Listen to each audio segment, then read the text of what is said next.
Good morning, it's Lisa with Soulshine, and I am in Woodstock, Georgia on the last portion of my road trip with the Another Good Dog tour, and sadly had to part with Kara this morning as she left to go pick up her hubby from the airport, and I am taking a flight out of here like 7:30, so I'll be home by very past bedtime.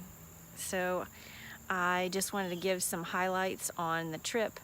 It was a wonderful trip and equally sad at the same time. So if you haven't followed along with the Another Good Dog Facebook page, I picked up with Kara in Shrewsbury is what I was trying to say.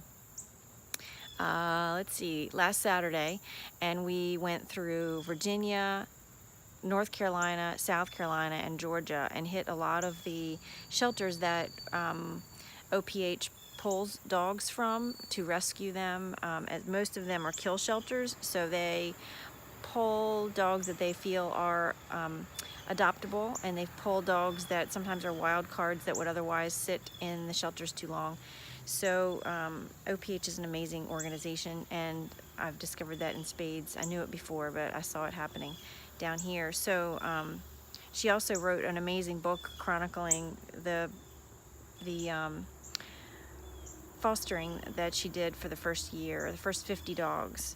So that's in the book Another Good Dog. So we went to bookstores, we went to shelters, I laughed, I cried, and I found fabulous respite each evening with dear friends. And last night we stayed with Heather and Scott Downs in Woodstock, Georgia, and they were amazing.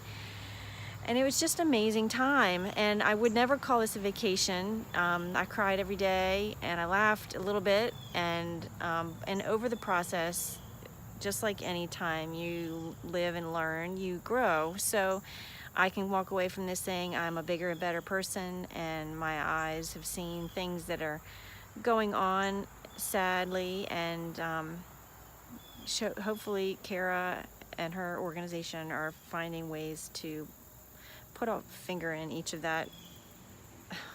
those holes. Yeah, it's pretty amazing. If you haven't followed along, go back to the Facebook page for Another Good Dog and start from the beginning. It's pretty amazing.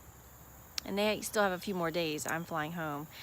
But through that, one of my amazing things is that not only did I learn to like dogs a little bit more, but I also loved being around someone who has such a passion and is so fierce about finding an answer to the problem. And I dig that. I dig women that have found their passion and have found a way to make a difference. And if there isn't somebody making a difference, then they are that person, or they'll find the right person. And I dig that. I dig that. I thrive on that, and I endorse it, and I empower it, and go Kara. And through that, it's made me look at and re-examine my own passions. Like, I am pretty lazy sometimes. I work hard, but I could be working harder for a different cause, or I could be working in tandem with an additional cause. My passion has always been making women feel beautiful, and how do we do that? And how do I attack that?